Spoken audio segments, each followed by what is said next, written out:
Olá, meu amigo, bom dia. Brasadames, advogado criminalista, contato 11 98545 4271. Olha que assunto interessante, que chama a atenção das pessoas que trabalham com direito penal e que chama a atenção das pessoas que exercem a advocacia garantista, que luta pela igualdade, que luta pela mesma aplicação de uma pena a outra pessoa, né? Então veja só que interessante. O que eu vou falar aqui para os senhores é um pouquinho a respeito do princípio da insignificância. Princípio da insignificância, também conhecido como coisas bagatelares, coisas pequenas, né? Então veja só, princípio da insignificância. Se nós analisarmos onde é que nós deveremos aplicar o princípio da insignificância, nós podemos aplicá-lo lá no fato típico. Sabemos que o crime é dividido pela teoria tripartite ou teoria tripartite, né, que divide o crime em três partes, a teoria analítica do crime. O crime é fato típico, ilícito e culpável, né? Então, o princípio da insignificância vai entrar aqui, no fato atípico. Ele vai tornar o fato, ou melhor dizendo aqui, o princípio da insignificância entra aqui no fato típico, no primeiro passo da teoria tripartite do crime. E ele vai tornar, então, o fato atípico. O fato típico formalmente, mas pelo princípio da insignificância ele se torna fato atípico materialmente. Por quê? Porque veja só, vou dar um exemplo aqui. Uma pessoa que furta R$5, ele comete um furto. O furto de R$5 é formal. Está lá na lei, lá que não pode subtrair, no artigo 155, certo? Subtrair para si ou para outro. Então veja só que é formal. O fato é típico formalmente, mas em razão da insignificância, em razão da pequena quantidade naquele caso concreto, o fato se torna atípico materialmente, porque o resultado de furtar R$5 é muito pequeno, o prejuízo é muito pequeno. O gasto com que o Estado vai ter em formar um inquérito policial, um flagrante, um inquérito policial, uma denúncia, um processo, recursos e tudo mais, é muito pequeno. Então, o fato se torna atípico materialmente. O princípio da insignificância ele é aplicado caso a caso. Ele não se estende para todos os casos. É analisado caso a caso. Por quê? R$5 para uma pessoa pode ser uma bagatela, mas para uma outra pessoa, R$5 pode ser muito dinheiro e pode ter muita importância. Então veja só que, analisando o princípio da insignificância, nós podemos aplicá-lo dentro do fato típico, na forma material. Ele é fato típico formalmente, mas materialmente ele se torna atípico. Então nós podemos pedir uma absolvição lá pelo artigo 386, salvo engano, inciso 3º, que fala da tipicidade formal ou material. Deixa eu só dar uma olhada aqui para confirmar isso que eu estou dizendo para os senhores aqui. 386 do CPP. Terceiro, não constituir o fato infração penal. Exatamente aqui, a infração penal então entra na infração penal formal ou na infração penal material. E o caso aqui, né, não constitui o fato uma infração material. Perfeito? Então veja que interessante. Recentes decisões, o STJ e do STF, têm levado a uma interpretação que deixa a gente assim pensando, quem trabalha com direito penal, nós ficamos pensando se aquilo que foi decidido lá poderia ser aplicado em todas as outras situações. Recente decisão aí do STJ e do STF tem dito o seguinte, que na continuidade delitiva ou na reincidência, né, da prática de determinados fatos, não se considera o princípio da insignificância, entre outros requisitos, né? Mas este é o que pega.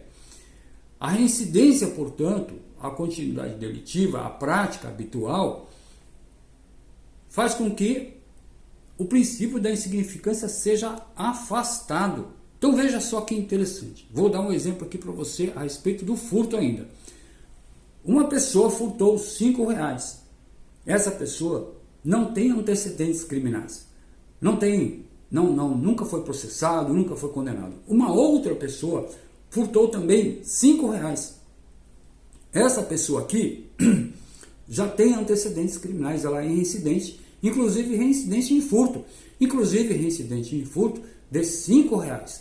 Ora, essa pessoa aqui que não tem antecedentes, aplica-se o princípio da insignificância porque o fato é atípico materialmente. Então ela é absolvida, ela vai embora, vai para casa, fazer qualquer outra coisa. Ela é absolvida. Essa outra pessoa aqui, por ter reincidente e por já ter sido processado, condenado, ela é condenada novamente. Estamos aqui então falando da teoria do autor e da teoria do fato. Veja só, pelo o direito penal aplica-se sempre a teoria do fato e não a teoria do autor. A teoria do autor é aquilo que a pessoa é aquilo que a pessoa fez no passado, é aquilo que a pessoa viveu, é toda a história de vida da pessoa, é a teoria do autor. Então, pela teoria do autor, essa pessoa aqui, que já foi condenada por ter furtado R$5, ela vai ser condenada novamente. Ou se ela foi condenada por algum outro tipo penal, ela vai ser condenada novamente. E essa pessoa aqui, que nunca foi condenada, ela vai ser absolvida. Veja que interessante que essa pessoa aqui, que ela foi absolvida, por ela não ter sido nunca condenada, se ela cometer um novo tipo penal, furtar R$5 novamente, ela vai ser absolvida novamente. Porque se ela foi absolvida lá atrás, a lógica é que ela não teve nenhuma reincidência. Então, por não ter reincidência, ela vai ser absolvida novamente. Então aqui, doutores, aqui, meus queridos, estamos falando da teoria do fato e da teoria do autor. São duas teorias diferentes. Aí, veja que mais interessante ainda, o direito penal nós devemos trazer as coisas pequenas em grande tamanho. Nós devemos aumentar o tamanho das coisas para que as pessoas vejam aquilo e para que aquilo fique gravado na memória da pessoa. Então veja só que interessante. Se nós formos seguir essa teoria que está sendo aplicada pelo STJ e pelo STF, e nós adotarmos a teoria do autor e a teoria do fato, mesmo estando falando do princípio da insignificância, e nós formos olhar lá o artigo 17 do Código Penal, que trata do crime impossível, olha que interessante, aplicando a mesma teoria lá do direito penal do autor e do direito penal do fato, ainda com relação ao princípio da insignificância, e aplicando essa teoria para o crime impossível lá do artigo 17 do Código Penal, veja só que interessante, vou dar outro exemplo aqui para você. Duas pessoas estão soprando no rosto de uma outra pessoa, e essas duas pessoas estão soprando, isso mesmo, soprando, estão fazendo assim, ó, estão soprando e estão dizendo assim: eu quero te matar, eu vou tentar te matar e vou soprar em você até você morrer. E a outra pessoa também está fazendo a mesma coisa, está soprando e está dizendo assim: eu quero te matar, eu vou te matar, eu vou soprar em você até você morrer, eu vou te matar soprando em você. Aí, doutores, nós vamos aplicar a teoria do autor e a teoria do fato, a mesma teoria aplicada lá no princípio da insignificância. Veja só que interessante. Se essa pessoa que está soprando e está dizendo para você que vai te matar, que vai matar você, e ela não tiver nenhum antecedente criminal, não tiver reincidência nenhuma, não tiver nada, ela vai ser absolvida. E essa outra pessoa que está soprando em você aqui, está dizendo que vai te matar, e se ela tiver algum antecedente criminal, tiver aí uma reincidência por qualquer delito que seja, aplicando a teoria do autor, ela vai ser condenada.